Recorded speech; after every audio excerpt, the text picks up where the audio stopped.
You are now listening to Vibe Selection with Kyra, where you can get the real on today's hot topics. Well, welcome everybody, and thank you for tuning in to another episode of Vibe Selection. I am your host, Kyra, and on today's episode, I have a very special guest by the name of Kawan Glover. How are you doing today, Kawan? I'm great. It's a pleasure to be here, Kyra, and it's a pleasure to be able to share my story with your audience. Absolutely. It's a pleasure to have you. So I'm very inspired by your story and your journey. So tell me a little bit about your upbringing and where you're from. Yeah, so I was born in Richmond, Virginia. I was born on Christmas Day in 93. It was pretty simple upbringing, two-parent household, nothing really interesting to report about my upbringing. Then I moved to Maryland when I was about 6, and in high school, I ran track. I played football, and when I entered college, I boxed. I was also on TV for a stint in elementary school for a competition called Science Bowl, but I don't talk about it a lot because, no one cares. But, that's pretty much me in a nutshell. Pretty easy life, never really had to struggle, never really had to do anything out of the ordinary, but my life got turned upside down when I got to college. Wow. So on August 15th of 2014, you were admitted to the hospital to prepare for brain surgery. So what was your diagnosis? Yeah, so a couple of days before that, I had been experiencing dizziness. I was losing my balance. And then I guess when it all started is when I was going to my mentor's house, and I couldn't talk. I had trouble getting words out, sounding like a broken record. I couldn't write. I was having trouble walking. It was difficult driving. So I went to my primary care physician. He sent me to a hospital. They did a CAT scan and said, hey, you have something in your brain that shouldn't be there.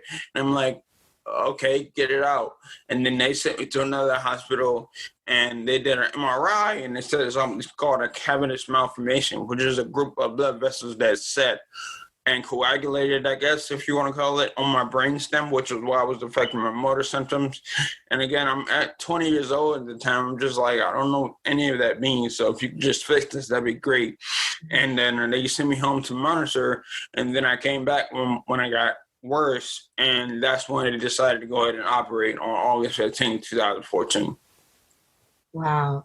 So tell me the events that kind of led up into then. So you got diagnosed with that, and then what transpired after your diagnosis? So after they told me that I had something in my brain, they said, hey, we're not going to do anything. We're just going to monitor.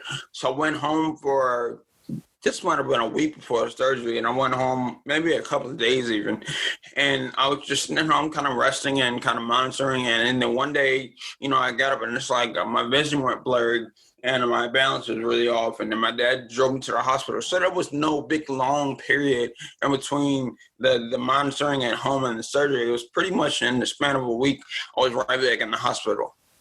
Wow. And how old were you at the time of your diagnosis? 20. Wow.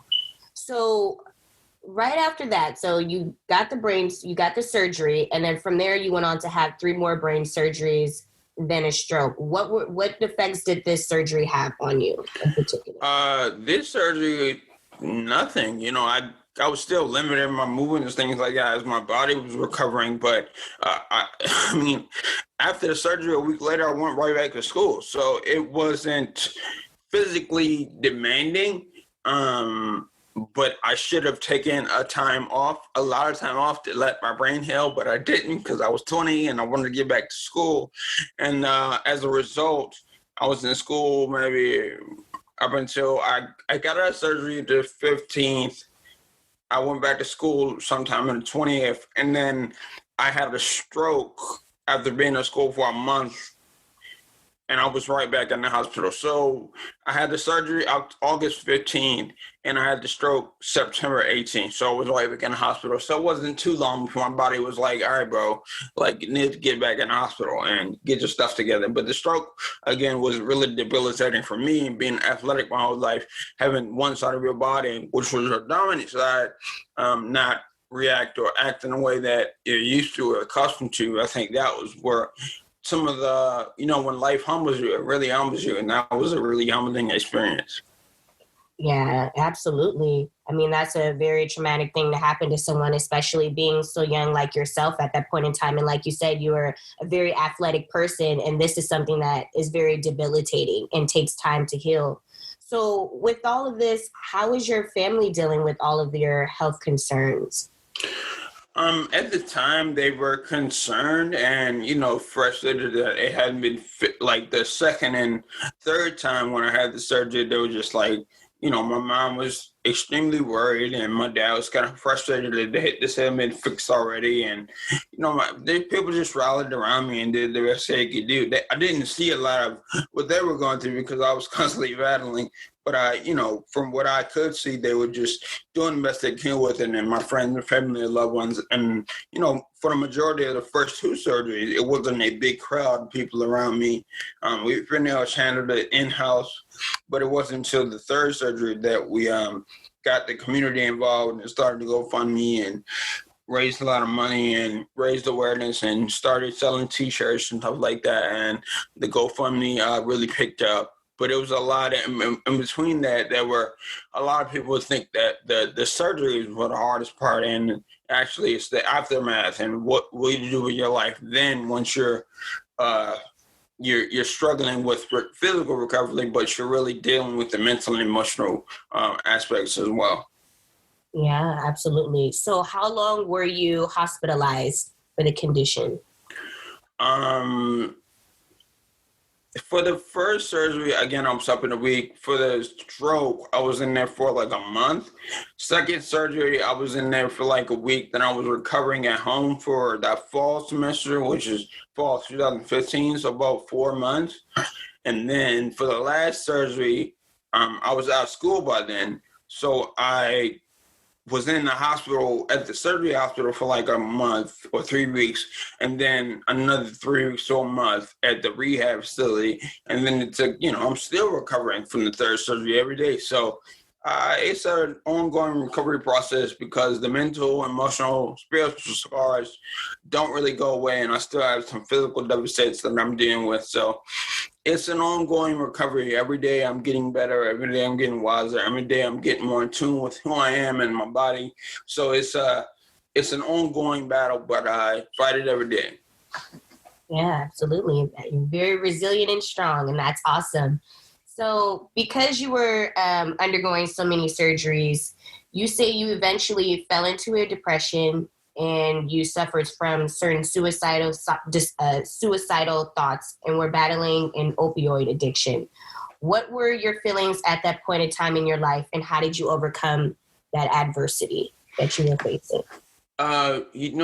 Depression, a lot of those things are enhanced when you were isolating yourself, and I didn't feel like anyone understood or could relate. I didn't feel like anyone wanted to hear about it. So when I had people that gathered around me and had friends and family and loved ones, pulling me out of that rut, that was a strong pull for me to get out of those mental states. And when I, had the suicidal ideations, it was, again, a symptom of being alone and isolating and dealing with the trauma that I had avoided for most of my life.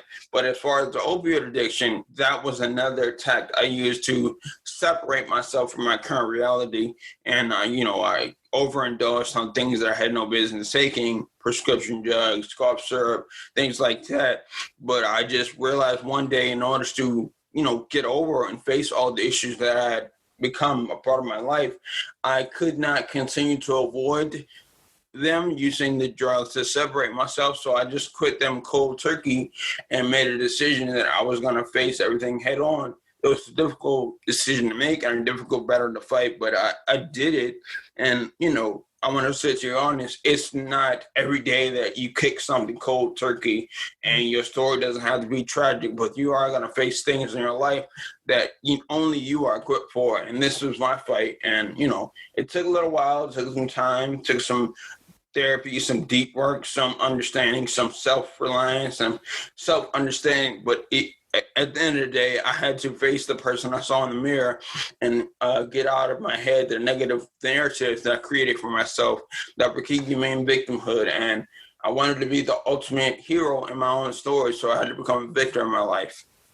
Yeah, that's amazing. That's great. I mean, a lot of times in those situations, it's easy to, not be able to overcome some of those obstacles, to fall into kind of a rut of darkness. And that's amazing that with all the adversity you faced, you were able to pull yourself from out of that. And that's something that a lot of people can't, necessarily say that's happened for themselves. But I think that that is amazing that you were able to overcome those obstacles in your life and know that, you're here for a purpose and it's something more greater than maybe you thought of in that particular moment or that point in your life. But the fact that you hung in there and, you had a plan and you were like, I want to be healthy. I think that that is absolutely amazing. So Yeah. It was a good fight to have. I say this is the biggest gift I've ever been given. yeah. So since you spent so much time in the hospital, you say you accumulated a $1.2 million debt.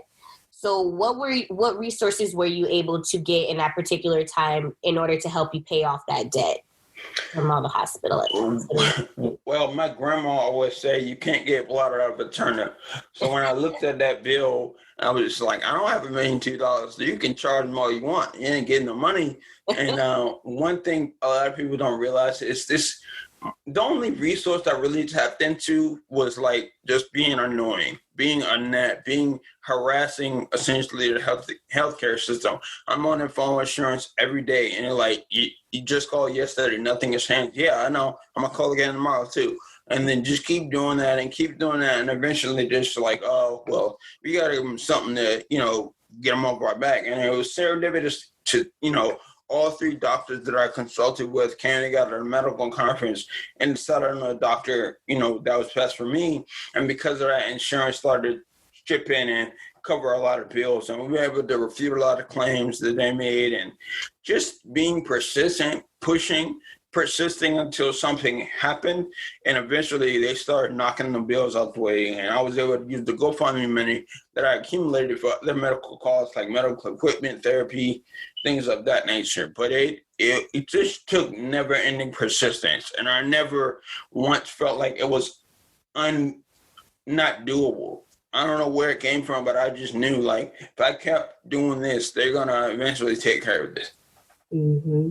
Leave in God's hands. I mean, to me, it's just crazy that in this country and particularly that it's a business when it comes to people's health. Health is so important to everyone as a human being in order to stay healthy. So, people take a lot of pride in that, but it's just crazy that it's become like a business institution for people where it's only about making money and not really about making sure that person is healthy and having the resources for people that are in the situation that you were in order to use that to pay off bills. Like, I think that that's something that's, we need to do better in our country when it comes to, medical resources.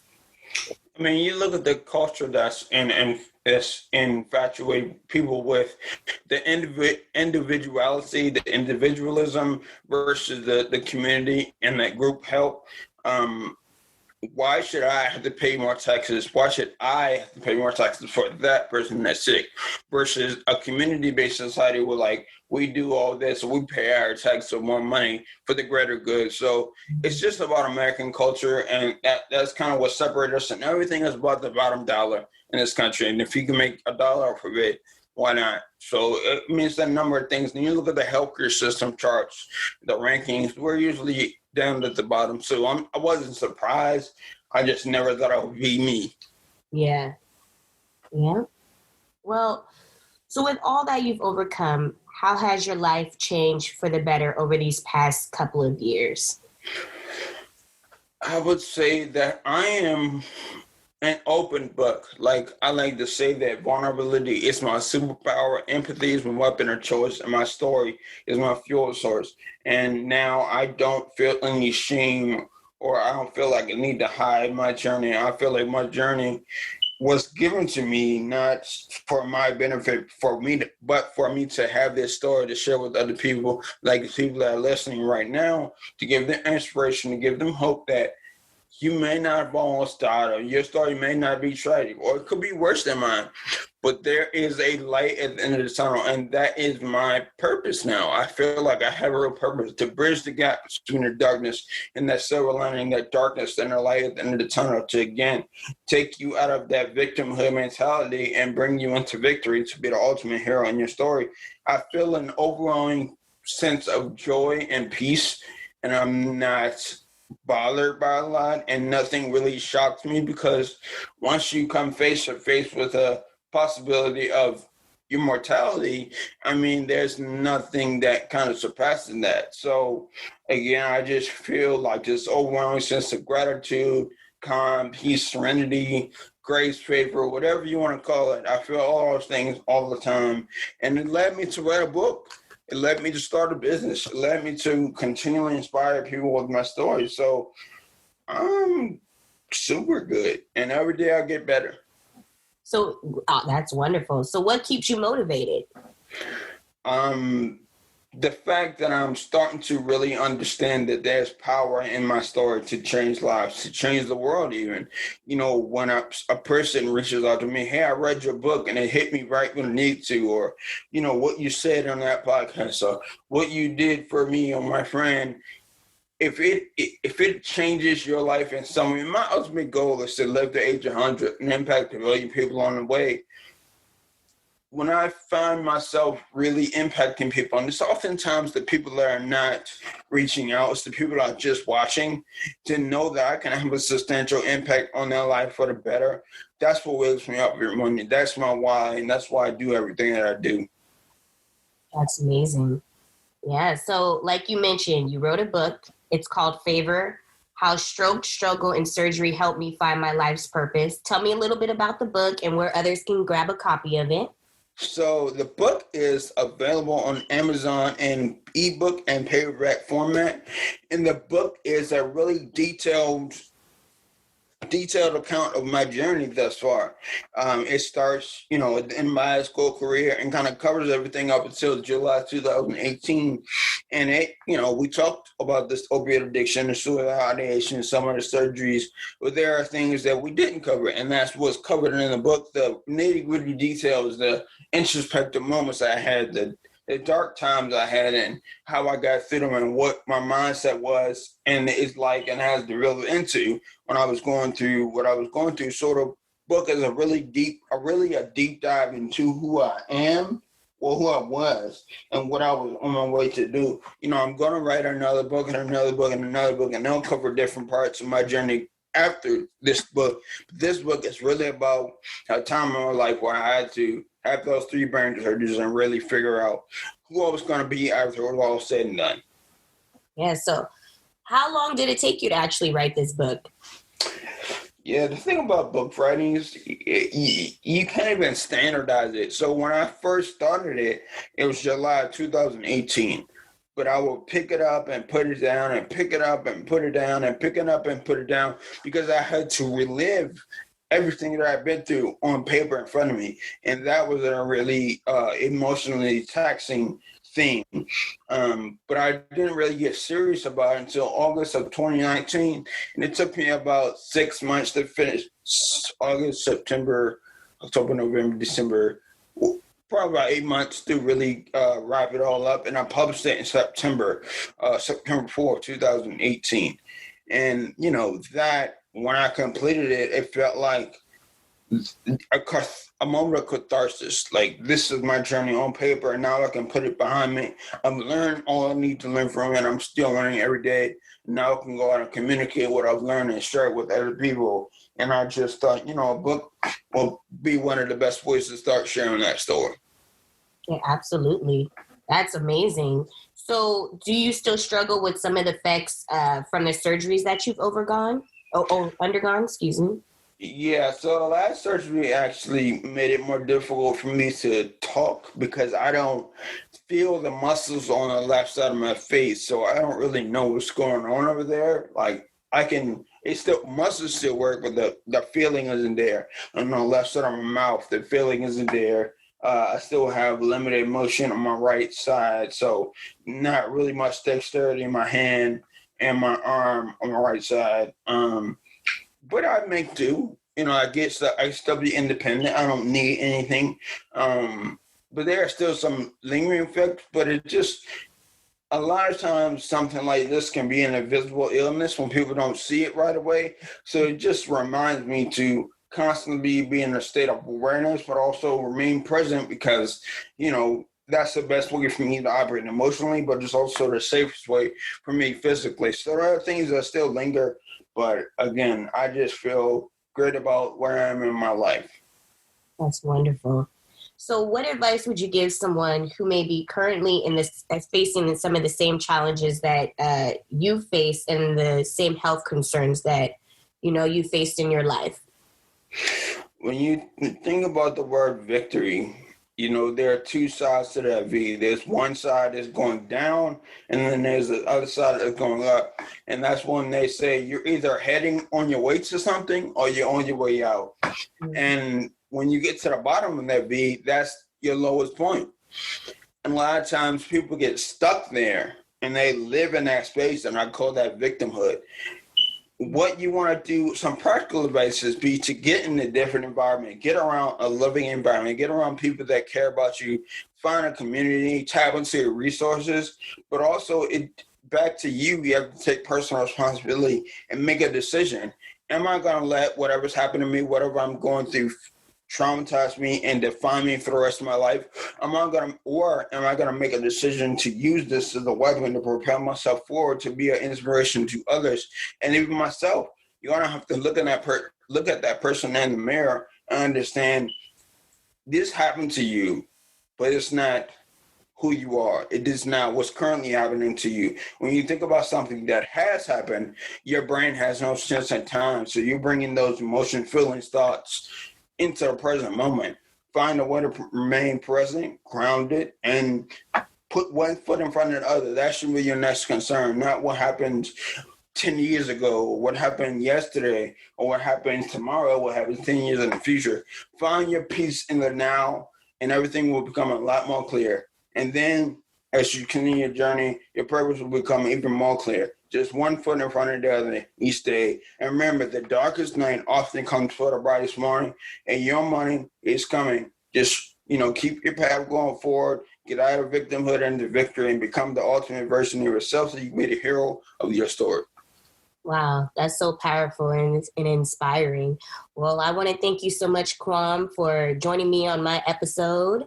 And everybody, make sure you go ahead and pick up Kwam's book. You can make sure you can go and grab that on Amazon, and tune in for next week's episode. I am your host, Kyra Mahoney. And if you'd like to get any Vibe Selection merchandise, you can do so at www.teespring.com/vibeselection. You can follow me on Instagram at iamkyramahoney, or you can support me on Patreon at www.patreon.com/vibeselection. Thank you. Tune in for next week's episode. Thank you for joining Vibe Selection with Kyra. Come vibe out with us again next time and hear the latest on today's hot topics. Find us on Instagram at iamkyramahoney or donate at www.patreon.com/vibeselection.